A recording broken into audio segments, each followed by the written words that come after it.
Hi, I'm Metta Spencer, and today I get to go to Geneva and talk to one of my favorite people in the world. I just can't think of anybody who's more wonderful to discuss current world affairs with than Alexander Likhotal.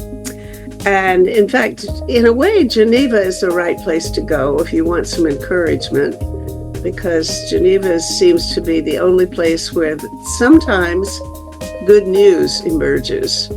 And I need good news now. I am the most pessimistic period of my whole life. I can't see anything coming except bad news. So Alexander's in charge of brightening me up. Good morning, dear. How are you? Hello, Meta. Thank you for establishing this contact. I always enjoy talking to you. It's a pleasure, real pleasure. So I've been looking forward, and now we are together. Well, yes, we are. So we're going to find a reason for hope someplace or other on this bleak landscape, political landscape, or geopolitical even. Because I think Trump's going to win, don't you think? Well, first, I want to remind you that I'm not a scholar in American politics. My focus is international relations. But anyway, because the elections in the United States, you cannot decouple it from the international relations today. Right. It's too tightly connected to practically any issue of the international situation today. I would say that I don't want to profess who, in my judgment, will win or not win in 4 days from now. And I think that there are lots of interesting trends taking place right now. I mean, with this enormous amount, 50 million of Americans have already voted, casted their votes today. And I think, maybe I'm wrong, correct me if this is the case, this is the first time in the history that much that big constituency have already cast their votes in advance, because usually it was more Democrats. Now it's both Democrats and Republicans participated in that, and that makes 1/3 of the voters of the United States. So I assume that the interest, and I would say the focus on the elections, is unprecedented in the United States. And I must say, not only in the United States, because a lot of things will depend upon the result of the elections. I'm not in a position to, let me say, exaggerate, because frankly speaking, I talked on the phone with you when we were discussing the possibility of this conversation. But I think that in the current situation, this split of the American constituency, practically 50-50 between Republicans and Democrats, it shows not only polarization of the electorate in the United States, but I would say it also demonstrates the, how should I say, radicalization of both sides of this formula. And but at the same I'm not sure I agree. I mean, the radicalization of the right, for sure. I've never seen anything like it. I hope I never do again. But I wouldn't say that the left is radical at all. Kamala Harris is a very moderate politician, I would say. Well, we are talking about radicalization of constituencies, not of the candidates. Well, how many radical leftists do you know nowadays in the US? The only people I pay attention to are the people who worry about the same things that I do, which are mainly globalization, not globalization, but global warming, and artificial intelligence, and the renewal of the nuclear arms race. Those three things are not even on the agenda of the left. I mean, she doesn't talk about it. I mean, bless her heart. I mean, I'm certainly in favor of. I voted for her already. I'm an American too, as well as a Canadian, and I certainly voted for her and wish her every good event. But you know, she doesn't talk about those things because the public is not interested in them. And it might not do her any good to mention those issues. I hope she has progressive views about them, but they're not. They're not issues of the left. In fact, the left, I suppose the leftmost politician in the US would be Bernie Sanders, and he's still talking about, you know, helping working class people, which is a good thing, but not, but you know, that's not going to be what saves the world, because we've got some catastrophic events coming at us. Changes in AI and changes in you know, warming. I mean, we're going to have 10 feet of ocean rise. Probably it's almost inevitable now. It still could be stopped, but I don't see any political action that's going in that way. So here I am. You know, I'm not. I think the left is nowhere near dealing with the real issues. You know, Meta, you know my background.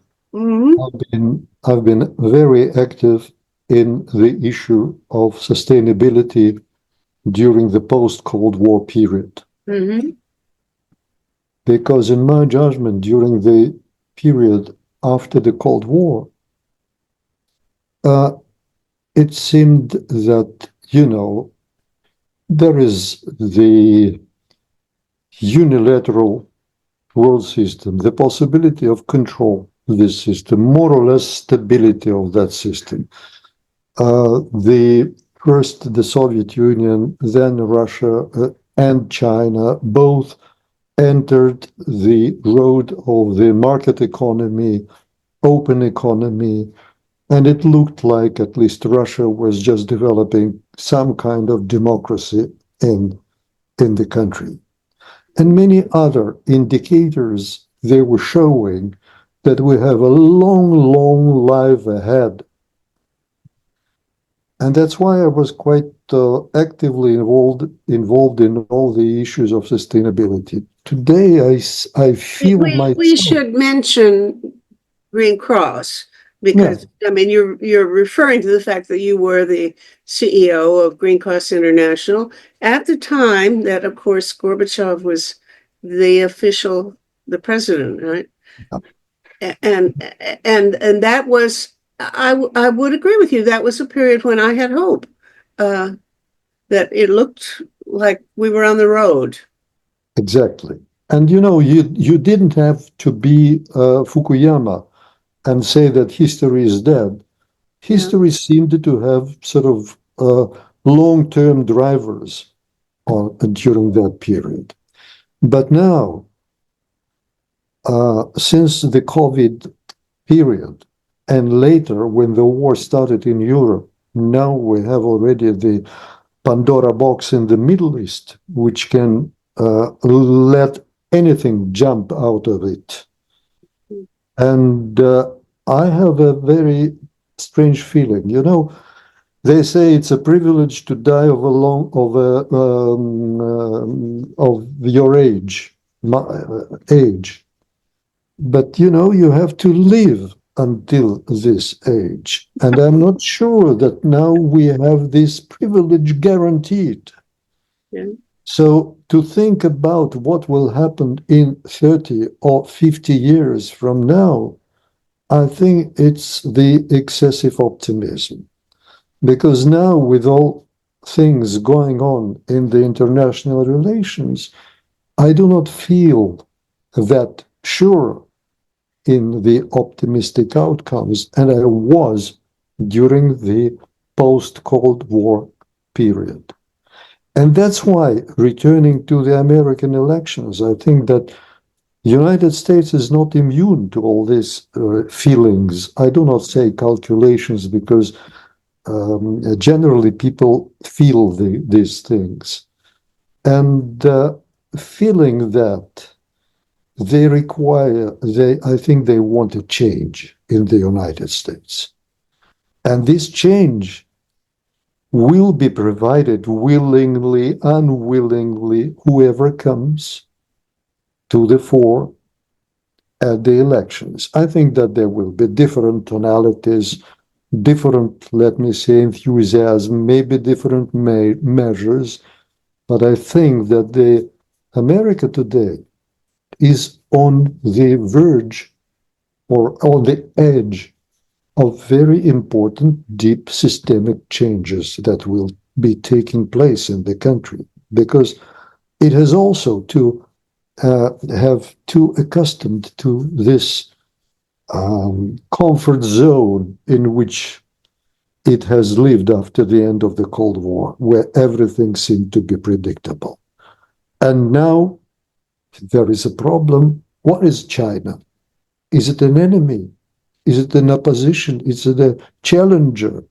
Is it a possible partnership or not? What is Russia?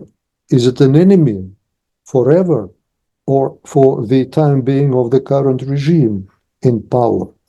Lots of questions, not only international, domestic as well. And I'm sure that whoever comes, they will have to face the same list of problems. The approaches to the solution of these problems will be, of course, different.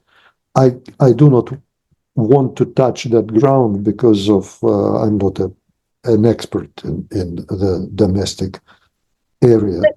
But I think that the problem is that you're pointing to domestic problems that are global anyway.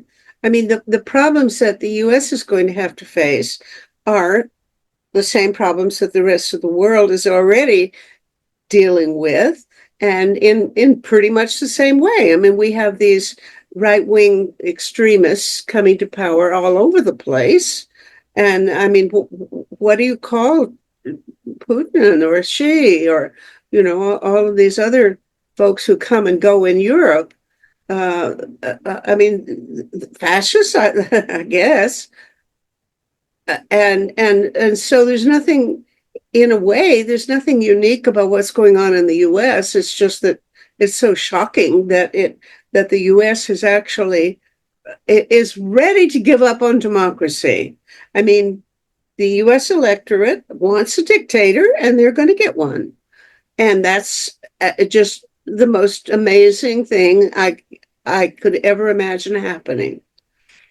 And you don't have to comment on that, but we certainly have to comment on what does this mean globally, that we're finding in one country after another at a time when there's no material reason why they have to be so anxious. There's nothing really wrong that has to be settled, as there was, for example, after World War I, when you had runaway inflation, and you had all these other resentments that the Germans had, and so you could see why people were going kind of crazy. There's no good reason now for people to go crazy, but they're going crazier than ever.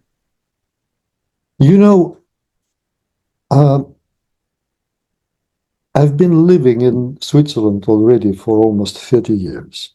Mm-hmm. And I've been watching how the politics have been evolving during that period. And generally in Europe, because though it's not a part of European Union, but it's still surrounded by European Union, part of the Schengen zone, etc., etc. And I have a feeling that there have been a certain, maybe my language is not correct, but certain degradation in the quality of the political representatives today in power. In Switzerland too? Everywhere. Mm. Everywhere. Yeah, yeah. And the reason of that, I think, that democracy has been washed down by the current trends in the digital universe we are living now. You know, people used in the past to consider democracy just going once every 4 years to the ballots and casting their ballot.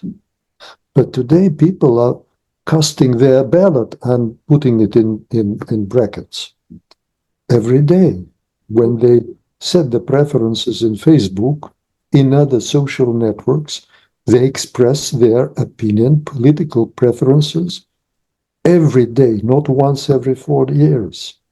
And that transferred the once every 4 years,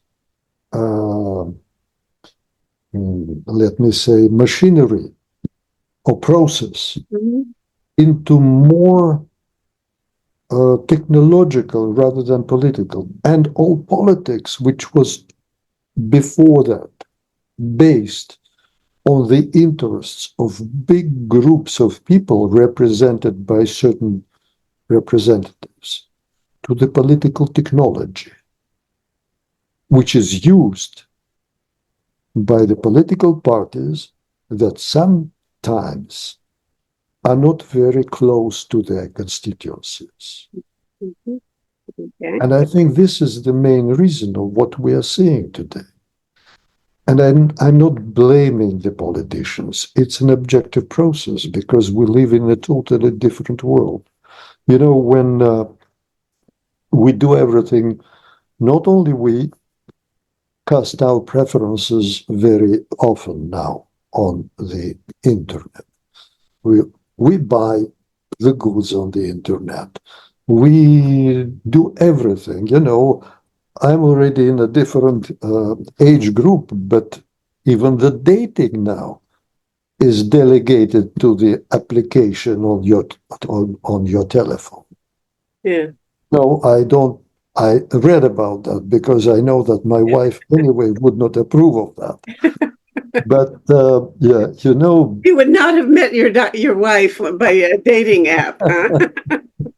but you know, uh, for instance, if I need sometimes I want to discharge myself, Yeah. and I then go to the Clubhouse, the application which exists, where they have very harsh discussions. And I just participate in it, and I can speak out absolutely openly without any restraints. And I can, of course, be hit back by that.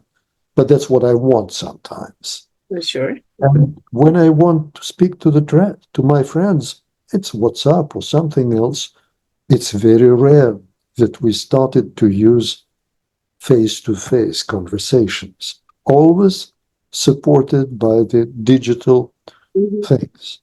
In the past, I came here in Switzerland 30 years ago, and my first traveling around was a map, paper maps. I used paper maps because there was no Google and internet was in the nascent stage. Mhm. So paper maps with a very approximate, let me say, directions, roads, etc. And now the gatekeeper of all this process are digital companies now, or surveillance in the street. Before that, it was just in the hands of the state. Now, Happy enough with these technological changes. I think almost generally, even Facebook, I think it does more good than harm. But I would say that I've been impressed lately. I've been wondering how do you change public opinion? Really? I mean, you and I are in the business of trying to influence the way other people think, and it certainly is hard. So I looked into social psychological studies and found, it seems that in studies that try to look at people's reasoning, it isn't reasoning. It really, rationality is not what determines public opinion. What determines it is their identity, what people they feel are their friends and their tribe, or their community, and they want to stay on good terms as a full-fledged member of that community. So whatever group of issues that community takes a position on, they will go along with it, and you can't change their minds about it by showing reasoning. Now that to me is really sad, but the thing that has changed about our real situation is that we are constantly in touch with our community by Facebook, or you say WhatsApp, or I don't have WhatsApp, but all of the different online services where we're in touch with each other. We're constantly, interacting, and so you can't beat that. And I have no idea how to make any progress. What I think is the most urgent thing in the world right now is to make some real progress in foreseeing the threats that will be coming at us from global warming could be any day now, because there could be explosions of underground methane. There are explosions, and there could be the Thwaites Glacier could break off and then let the rest of the Antarctic ice sheet slip into the ocean, and so on. All of these catastrophes can and probably will be happening, but people don't know about it, and the press isn't covering it to speak of, and people's opinions are simply not available for us to try to have any impact on. Political parties, that's become like your religion. It's, if you are Republican or Democrat, it's like being Catholic or Protestant or something. That's who you are, and it's not something that you would question. If your group takes one position, you got to take the same position, period. What do you do about that? That's a problem that is unique now, I think, or maybe it's not unique, but it's certainly getting worse than it ever was before. Well, I agree, of course, but again, for me now, the question of prioritizing the threats is the biggest and the dangerous. I think that, of course, one should not underestimate the climate problem and the challenges rooted in the climate change. And we feel it every summer in Geneva or in Toronto or elsewhere. We feel it on our skin, let me say, every year. But at the same time, I think that there are trends of the world system deterioration, which present more clear and more present dangers now. That honestly, I think there are so many dangers that you can't do one at a time. You can't prioritize them. You have to do them all, because they're absolutely all potentially fatal for humanity, and they're moving. Within 5 years, we're going to see changes that you can't even anticipate right now with with AI, for example. No, I'm not talking about the babysitter syndrome, when you turn only to where the loudest cry comes from the child. Okay. But I'm talking about that we need at least to be sure that there is tomorrow, that tomorrow will come. And in order to start thinking about and taking care right now about the day after tomorrow. Yeah. And give me your list of. I'll prioritize. If you, I don't believe you can prioritize, but I'll take your word for it. Let's see what your list is.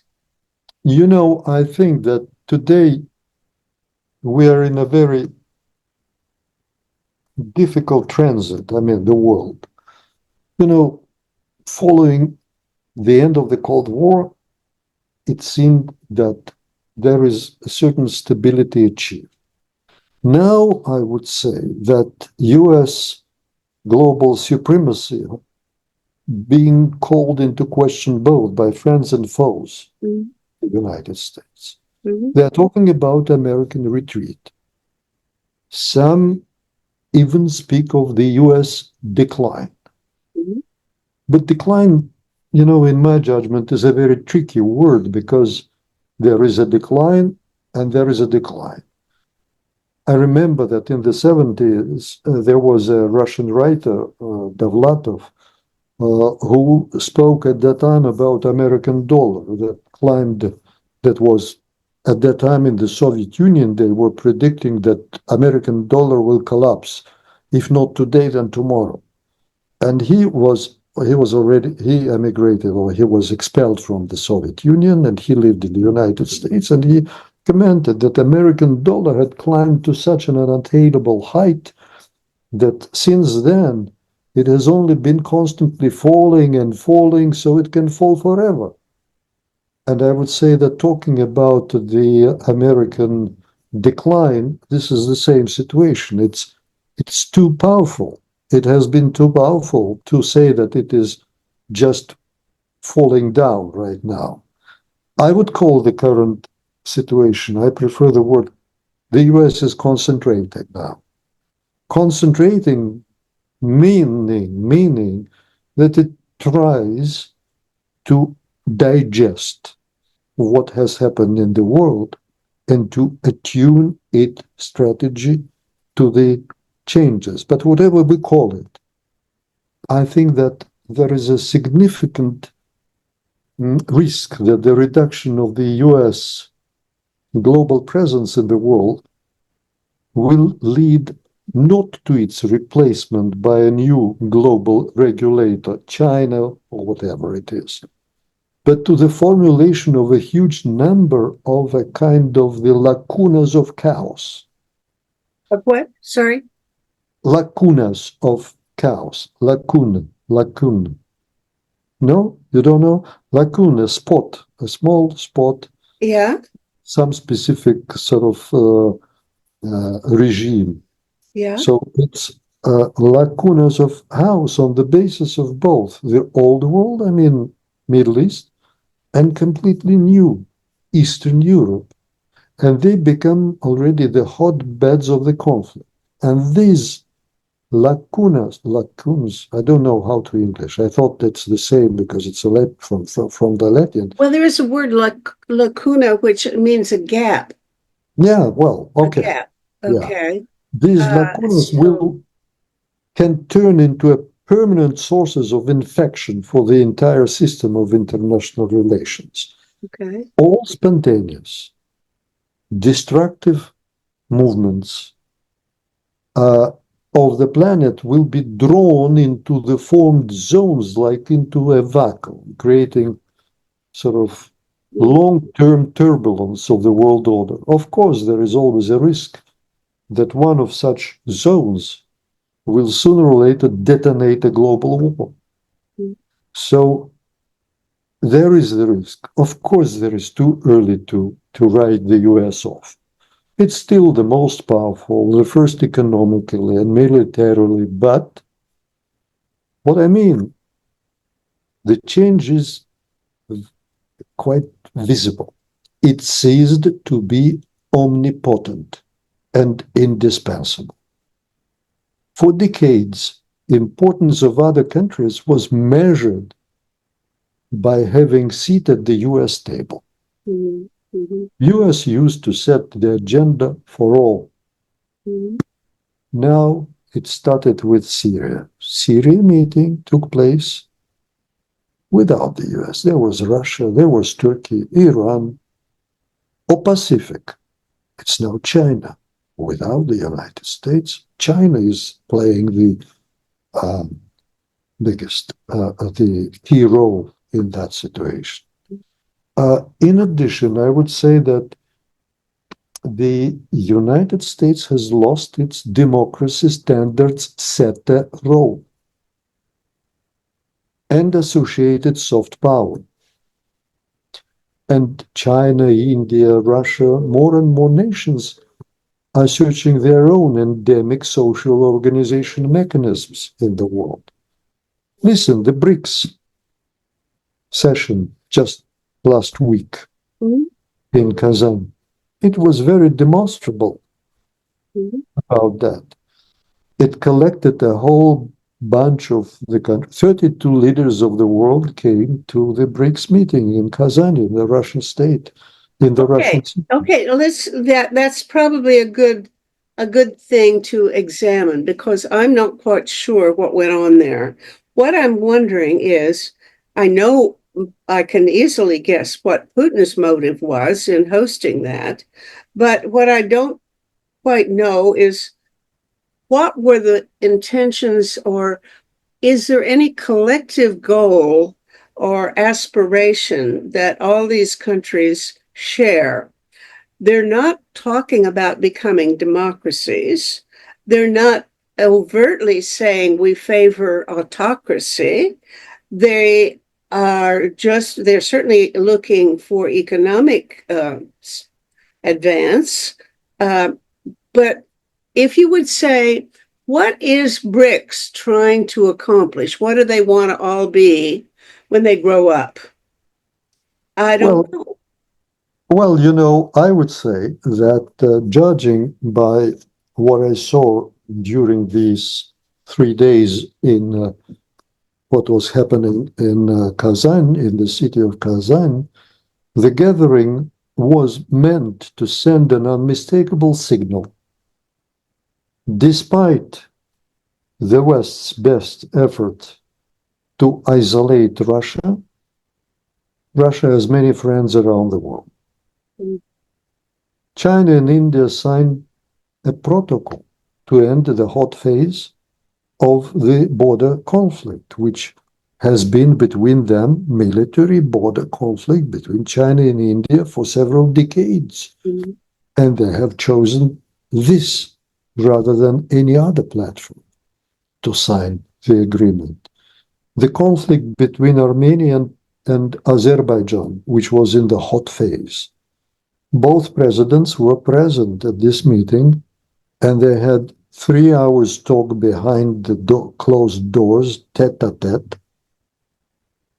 Came out very happy, both of them, and said that we seem to have moved dramatically on finding a solution to the problems. So it was going on. And I would say that, of course, there is a bad news and a good news for Putin, who put it together. The good news is that what was clear to experts, but kind of incomprehensible to the public, is the idea that you cannot isolate a country as large as Russia. Simply, you cannot. The meeting showed that this idea is a failure, and the result is nil. The second, the reverse, the flip side of this thesis is that let me say, the rumors that the West can monopolistically support the functions of the planetary regulator are greatly exaggerated. You remember Mark Twain Mm. when he said Mhm. this. Rumors of my death. Greatly. Yes.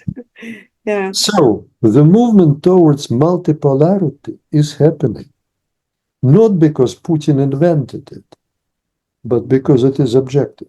I don't even know whether I object to it. I don't even know. I mean, multipolarity could be anything.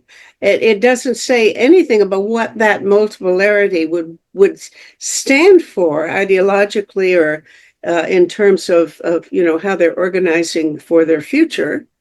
Is this a good thing? I don't know. In itself, it doesn't matter to me.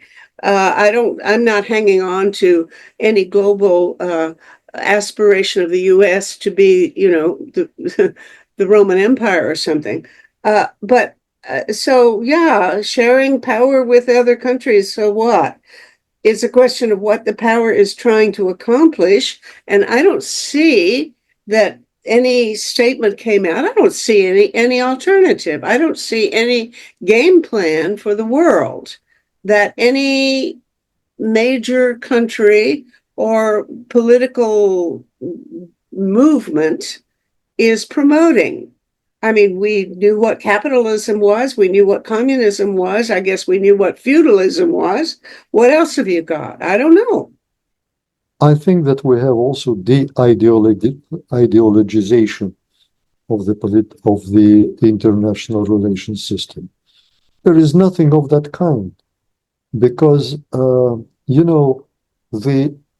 idea of multipolarity is being used already by the American politicians and political commentators. Some of them timidly call it different. They call it multi-partnership or multi-alignment, just avoiding using multipolarity. They are still not prepared to call a spade a spade. Okay. That's true. And I think this is, unfortunately, a good news for Putin. But the bad news for him is that he himself really has no place in this multipolarity. Who? Putin. We know that to prepare a chemical solution, sometimes you need a catalyst. The catalyst accelerates the reaction, and after the result is achieved, everyone forgets where the catalyst was. It has been spent. The problem of Putin is that his catalyzing process that will vaporize him at the end. Sorry? Say He it is again. catalyzing the process which will vaporize him at the end of the process. Yeah. And we will see it very quickly, just in a month, because the same dignitaries that attended Kazan will go to Brazil, but without Putin. And they will discuss all this agenda, but in a different configuration and tonalities. We keep forgetting that they will come in a month to meet at the G20 in Brazil with the United States, etc., but without Putin. There will be a different kind of bargaining and totally different language used. And in a way, BRICS is like the new non-alignment movement, not completely, but in some ways. They have absolutely no intention of picking a fight with anyone on any serious issues. And it's not a matter of taking sides, either with Russia and China or with the United States and the West. They want all these countries, 32 countries, conventionally speaking, some degree of autonomy.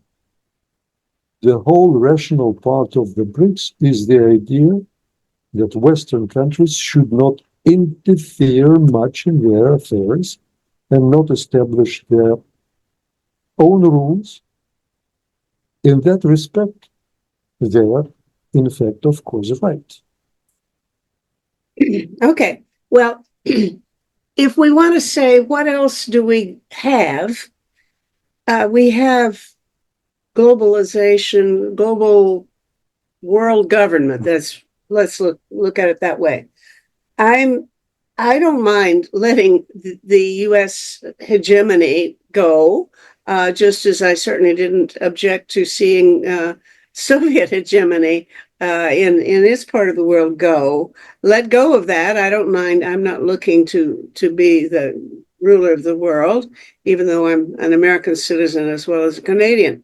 But what I see is what you're still talking in the language of countries, national states getting together and making deals whether it's in a BRICS meeting in Kazan or coming up in Brazil or the G, whatever. I'm thinking, I'm looking for ways of restoring international contacts that are for people and not governments. I see the problem now is continuing, even of course at the UN. The UN is an organization of states, not of people, and people do not have really any control over what their governments do. Sometimes their governments are often have their interests are quite opposite from those of the citizens. I want to see some sort of global parliament or something of that kind in which people actually participate as world citizens and not as people citizens of one particular state or another. I don't see any move in that direction. I see the opposite, a continuation of jockeying for supremacy among states. And give me some hope that there's something else around the corner. Well, I would say that it is around the corner, but it is certainly on the agenda, I would say, because it will take time. You know, I've started talking sometime earlier about the engagement of people in social issues, mainly through civil society and the digital means now. Mm-hmm. That is going on, and they're using the social media as their primary tool now. And that, of course, holding fascinating prospects for the de facto global citizenship and action. Mm-hmm. Because ultimately, we will be able to cast our votes on global situation, on global solution. But it doesn't undermine the old model of representative democracy. We should not forget that. And it started, I would say, with Trump on Twitter. Today, look what has happened in Georgia because of the social, how it was abused, not used, but abused social media in Georgia. I mean, Georgia called in the Caucasus, not in the United States. Or Moldova, okay. The first round was won by the president that wants a European direction for the country, but with a very, very small margin, and there is the second round. And nobody knows what will be the result. And of course, Russia is using the social media impact very cleverly now in that country as well. So generally, you're absolutely right. Today's circumstances call for an updated operating system in which we are existing. Some call it effective multilateralism. Mm-hmm. Mm-hmm. Some call it, I saw the term technopolarity because of the influence of the technological companies, digital companies. Mm-hmm. I prefer plurilateralism. Why? I'm Because sorry, you predict what? Did you say plurilateralism. multilateralism? Plural, Pluri. plurilateralism. Okay. Because this will be based not only on the post-Westphalian sovereign states pattern, but it should involve also nascent stakeholders of the global international society to make the not international but intersocial world. Mm-hmm. And in the new global world, the power of old politics, once the prerogative of states and their parliaments, will be gradually shifted to the new players. The international financial market, giant agglomerations. Already today we have, a big. What is London? Is it a British city or international city? It's an international city now, judging upon the impact of London on financial system, it's international. Or Frankfurt, the only one in Germany. It ceased to be only the German city. It has become international city already on the impact. Mm-hmm. So, and also the network giants who are now doing Google, Meta, your same name, who are now doing in postmodern form Uh-huh. what the old states originally did, building roads, guaranteeing freedom, providing security, mining money. Just for today, there are data highways, virtual agoras, and digital currencies. But if reality is now thoroughly global, politics, international relations, and democracy cannot and will not remain local. That's my conviction. Okay, now now we're talking. I mean, if you've given me some little hope that you see a vision of something that's not just the international order with states making all the decisions, but there can be other structures emerging, because I don't see very many structures emerging, but I see the potential for them. For example, you mentioned London and Frankfurt. Of course, I guess we could go around and pick out other international cities. I hadn't thought of it that way, but there is an organization called C40 Cities, which is an organization of cities. Now, if we could knit together those cities in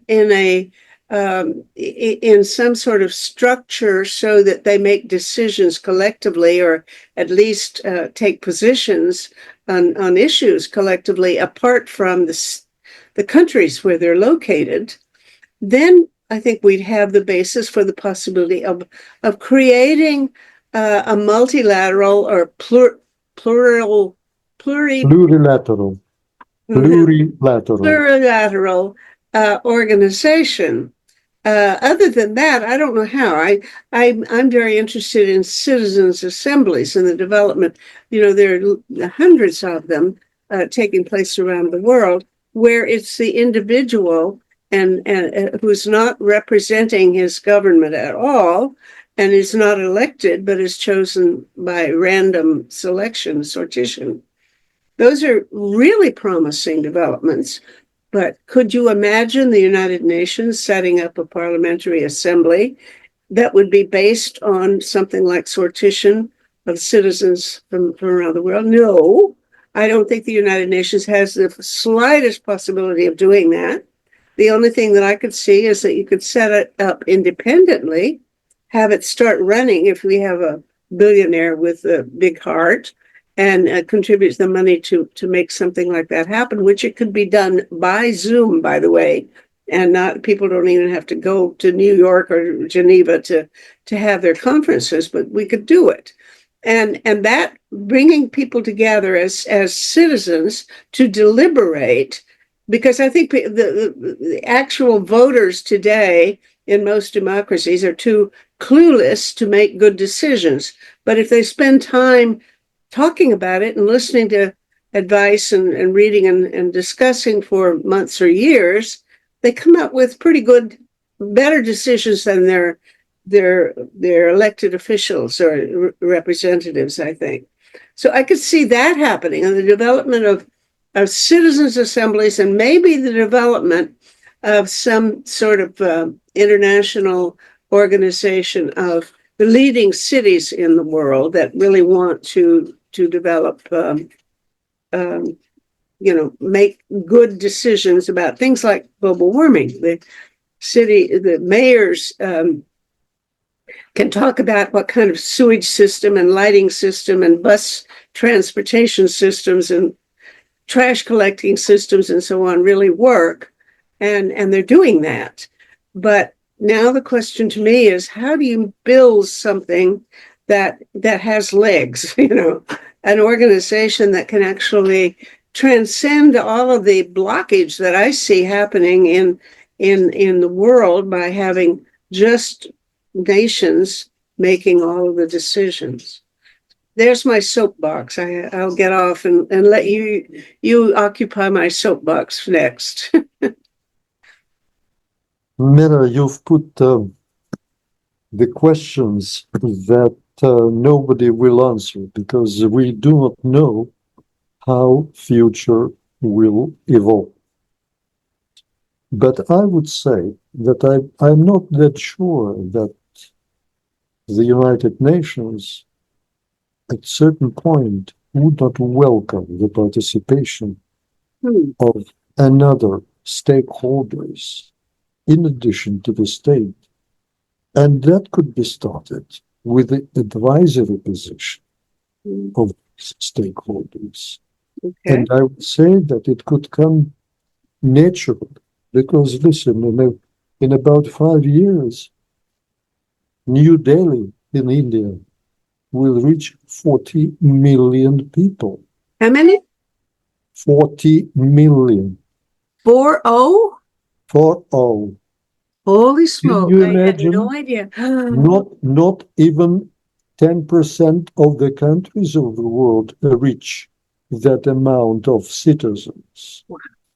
And of course, the possibilities to impact the life of 40 million people is extremely important, not only for the city. It's important for India, and it's important for the rest of the world because of the pollution, because of all these things that are connected to the big agglomerations.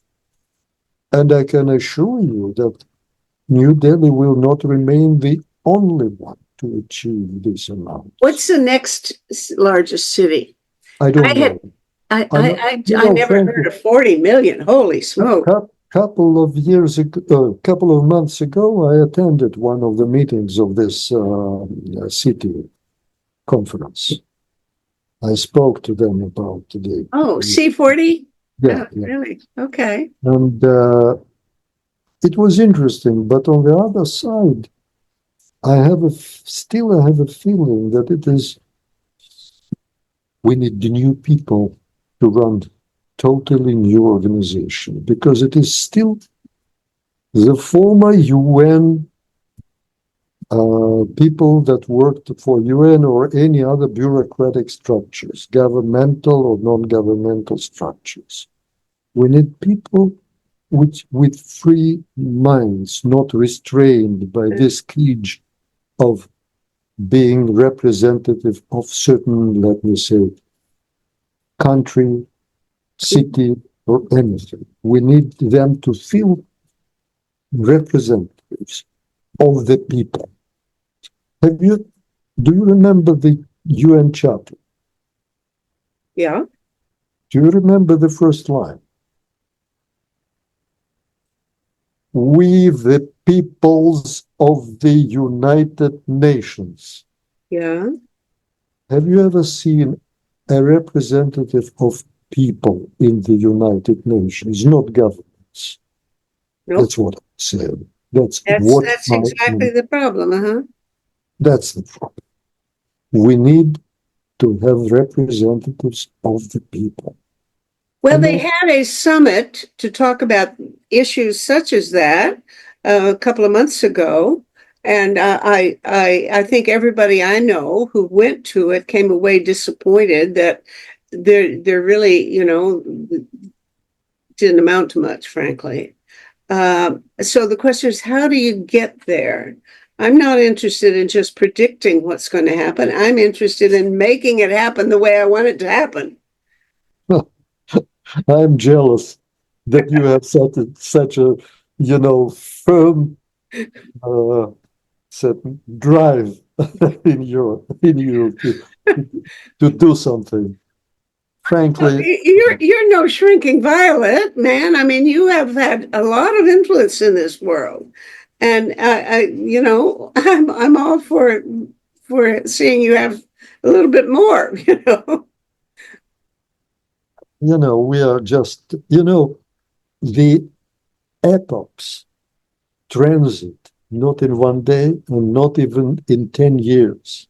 Mhm. They take long periods of time to transit from one condition to another. No, politically, that's true. Unfortunately, it's true that you can't.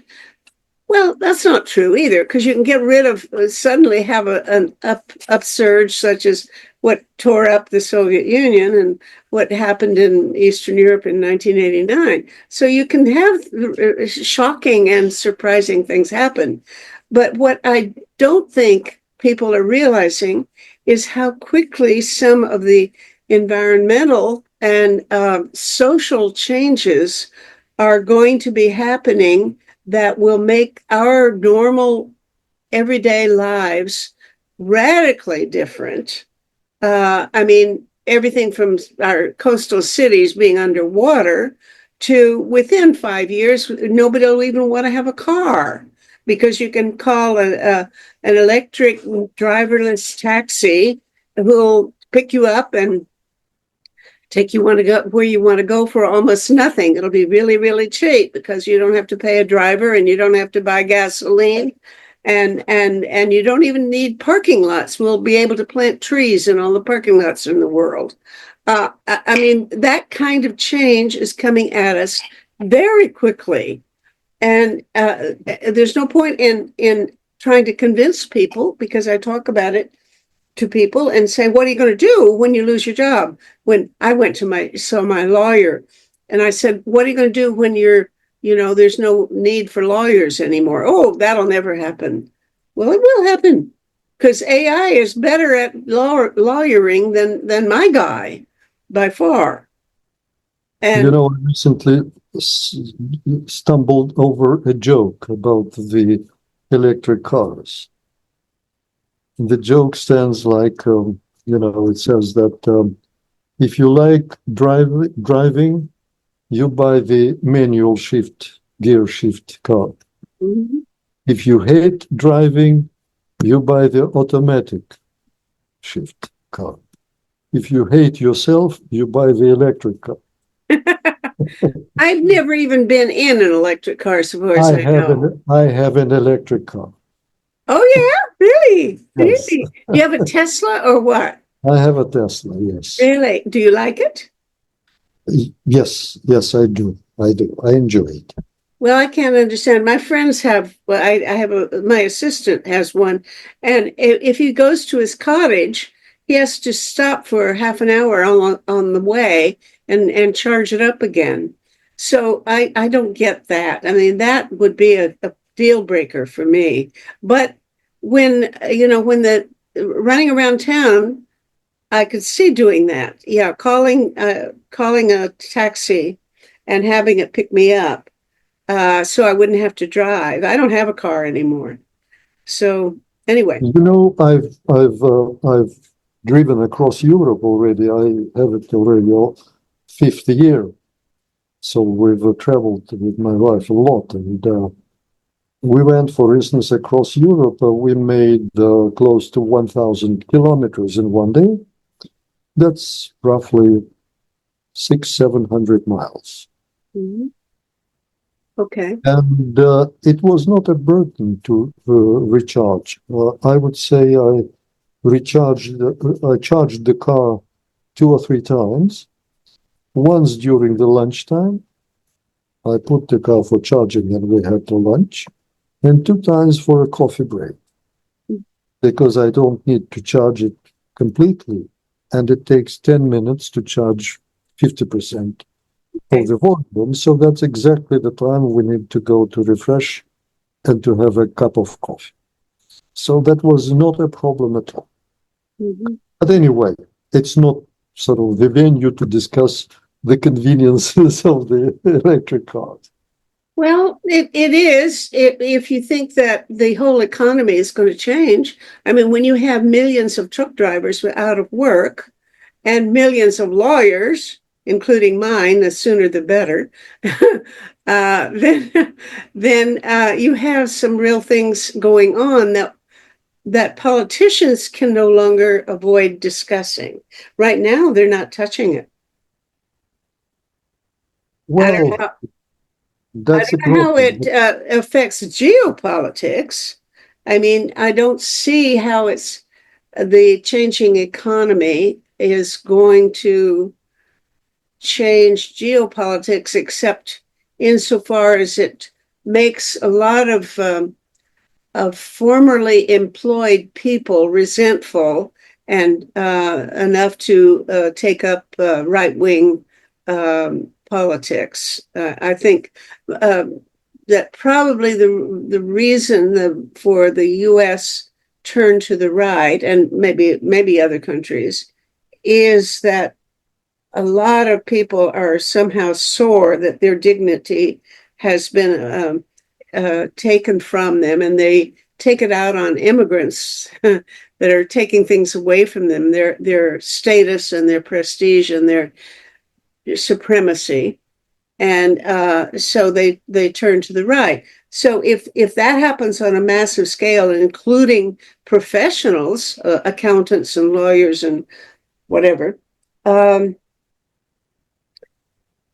might be enough internal change in politics to create, let's say that the next BRICS meeting will be one where they organize a right-wing global government. You know what? I'm not that bothered with this right wing, let me say, slip of the world. I see it happening not only in the United States, I see it happening in Europe, in Belgium, in Austria, in Germany, in Italy, in France. I can continue, but I'm not bothered. And the reason of that I think this is not because the world is going to the right. I think simply the world wants a change. Not only America, not only the United States, but Europe as well. Many countries, they want a change. But what And kind they of change use, is it when the change oh, is wanting to go backward? I no, no, mean, no, no, no, no. And they are using now the instruments that they have at hand. And at hand, they have for a very long period of time, both in the United States and in Europe, the politics was bureaucratized completely.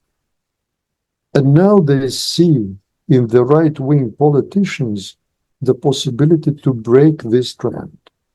That doesn't mean that they start to be politically minded right-wing supporters. no. More than that, I feel, I feel it from the behavior of the youth, young people, universities, what they believe, what they do, and I feel that there is some sort of similarity with what happened in the West, in Europe, and in the United States in 1968. Okay. And I believe that Okay. today the world is swinging a little bit to the right before a tsunami turn to the left. Okay. The problem is the people on the right are looking to go backward, trying to you know, uh, trying to bring shotgun hunting and not allowing different genders to use the same toilets, and not allowing gay marriage and all these things. They want to outlaw and go culturally back to the previous condition. That make America great again is the same as make Russia great again, and I don't know whether I don't know who else is trying to make their country but great again, but it's a backward kind of thing. But it's the rural and the uneducated that are anti-elite that are doing this. And you're right, the educated people are polarized, the young people are polarized pretty much, and they are moving in a completely different direction. I don't know that they're going to win, because as of now, 40% of the US population is still uneducated, not college educated. Therefore, they have a very good chance of winning this election. And I don't know what, I wouldn't predict what's happening in Georgia or any of these other countries. You know that better than I do. How can we move it a little bit quicker to this tsunami that you see coming from what the MAGA people call elites? You know, Meta, some time ago, when still being a scholar back in the Soviet Union, I read a very interesting book about the political propaganda and how it works. And one of the things which shocked me at that time was your words there, that whatever you say today to your constituency does not commit you to anything, because tomorrow you can say vice versa, and nobody will remember that you said an opposite a day before. When I watch what Trump is talking about, I see all the time that he is using for the relevant constituency relevant arguments. And I would, I believe a word which is spelled during the constituency meeting, electoral meetings, etc., etc. Because if even we will take the first term of Trump in power, it was not the fulfillment of his MAGA or anything else. He was the first, by the way, to give to Ukraine patriots. Nobody dared to do that, but he did. And many things again. I'm not praising him. I know that he is a political animal, like the most of politicians. And he will be doing what is good for him. Of course, he will not be going for the next elections, but he will be thinking, what is my role in history, how people will recall me, etc., etc. So I would not be too concerned with the rally slogans which today are used on both sides. Okay, well, that's a good closing point. It's the only upbeat comment that I want to take home with me. And we got to quit now because our hour is more than up. But I would say this is fun, but it's not as much fun as it used to be. It's more pain than it used to be. So thank you anyway. I'm sure you did your best to cheer me up. And give I tried. Sorry, but when you start from the very low level, you cannot go to the sky level immediately. Okay, I'll look for a follow-up, and then you can make another step toward rehabilitating my soul, which is in bad shape right now. Thank you so much. It's been wonderful. Okay, take care. Thank you, Metta. Talk to you again. All the best. Bye-bye.